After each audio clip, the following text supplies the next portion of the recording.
Okay, Lou, how do you deal with being out here in the cold? If I wasn't on drugs, there's no way I'd be out here. Period. It's as simple as that. I need drugs just to be able to walk to the store because this cold is just crazy. All these normal people out here that don't have drug addictions, you see, it doesn't bother them that bad. But to me, it's like getting hit with a hammer every second. Us as addicts, our bodies are weak. And, we got a lower tolerance to pain, cold, all that. So it's 10 times harder for us, But we're so messed up mentally that we're blinded to it sometimes,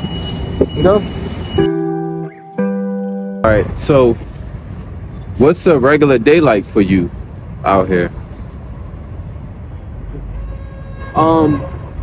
It can be very boring, or it could be, packed full of a whole bunch of different crazy stuff. I mean, it really depends on how involved I feel like getting in my addiction that day, honestly. And it depends on, what I wake up with in my pocket, which usually every day I wake up with just enough to, wake up and continue my, my splurge. But honestly, us as addicts out here, it's hard. Everybody's chasing the same dollar, you know what I mean? And money for some people out here is easy to get. For addicts, it can be very hard to get. Because everybody in down the way, we call it in Kensington, everybody's after the same buck. You know what I mean? It's almost like they're in a line, taking turns, exchanging the same money. Because that's exactly what's going on. So it's like, some days I can wake up and I might have to go, risk my neck literally all day long just so I can keep functioning and keep feeding my addiction. Or some days it might come easy and I might get blessings, you know what I mean? It really all depends. I believe in karma. You know what I mean? So when I get a blessing, I try to pass it on when I can to the next person, especially those in need. And I believe that it comes back to me every time. So it really just depends on my situation every day. Okay, and how do you go about getting money? I probably got about 100 different hustles. I'm not going to speak specifically. I exchange goods, I trade things. I seek people that need things, and I try to, go get it for them, help them out, and, they break bread with me. Honestly, the thing I do most is I try to prey on people from the suburbs. A lot of white people, working people come from the suburbs, and they spend a lot of money down here in Kensington on drugs.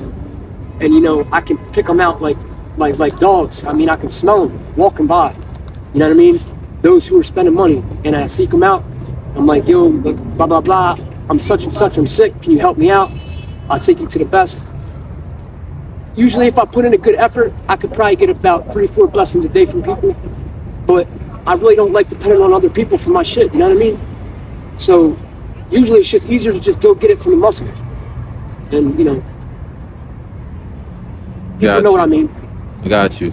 So, are you a part of what they call Tent City down there? I'm not. Like, is that where you sleep and get rest? How do you get rest and honestly, I get most of my rest on the L, where I usually go up to like Broad Street, down in the subways. For those that don't know, the L is the train that runs all through Philadelphia. Right. Right. And nowadays it's very dangerous at times to be on that train. Absolutely. For those who don't know. Absolutely. Kid just got murdered over there. Right. A few days ago, about 4 or 5 days ago. Right. On the platform. Yep. So yeah, I understand. But yeah, so you're on the L. You're not off on the L, things like that.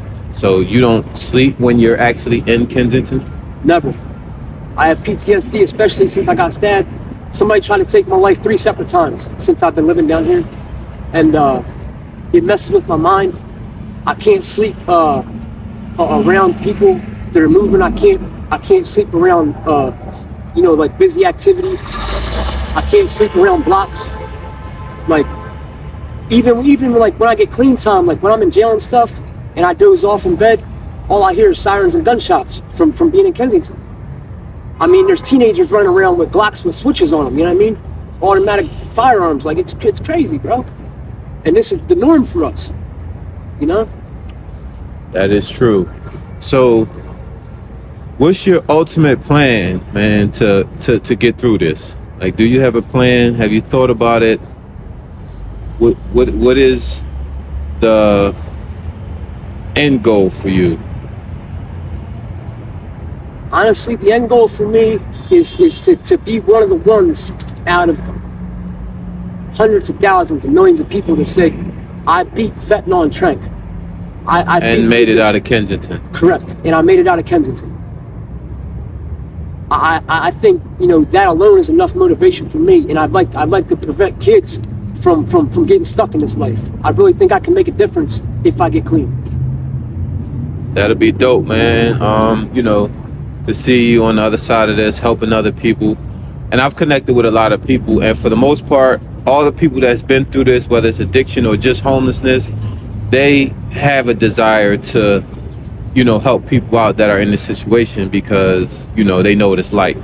But the key thing you said was kids. So what advice would you give to any kid or anybody out there so they won't go through what you're going through and have been through?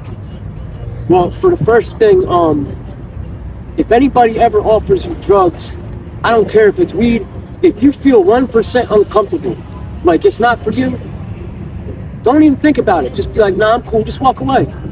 And not even just drug addiction. Look, if you're fucked up in your pocket and you're broke, right, and you got friends that run a block or something, okay, you live in a metro area, like, yo, let me holler at you, bro, you wanna work for me for a couple hours, you know what I mean? Trap for me? Bro, stay away from that.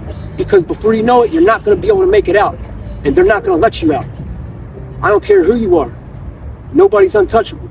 I've seen so many kids get lost in this block life because they're blinded. And it's no joke, bro. It's no joke. That's all I gotta say.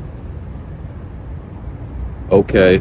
And you've gotten pretty accustomed to this street lifestyle over the years, right? Correct.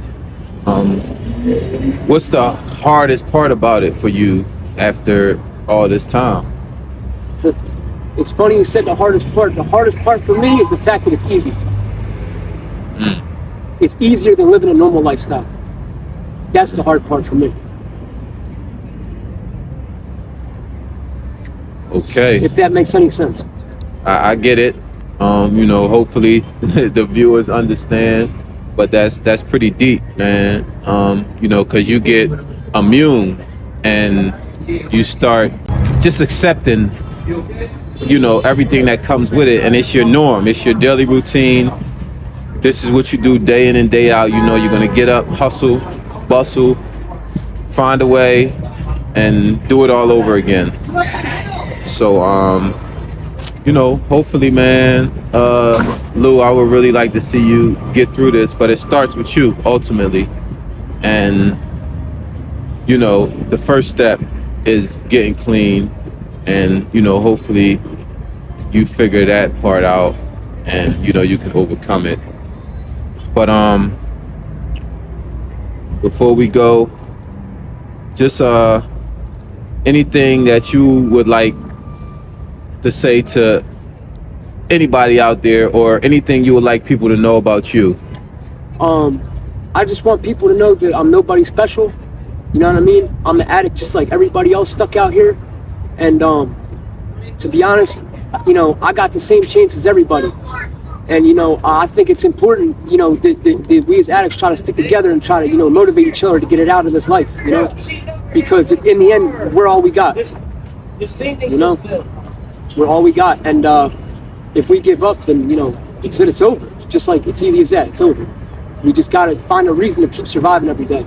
And to anybody that doesn't know about the addiction and the fentanyl and tranq issue in Philadelphia,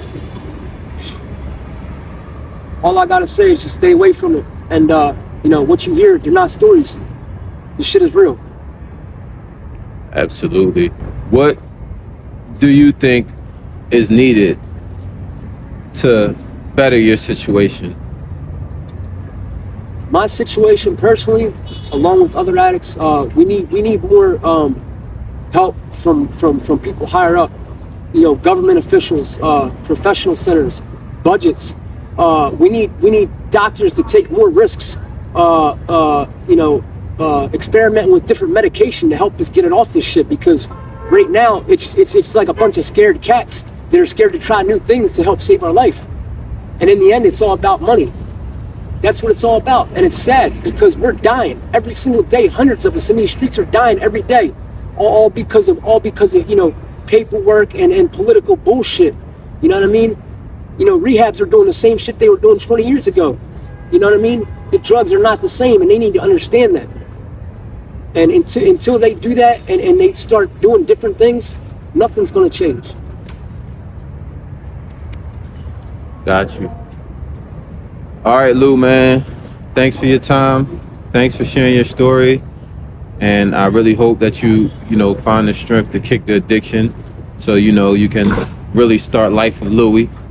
You know what I'm saying? And show others that it's possible and, hopefully have an impact on other lives so that they won't go through what you went through.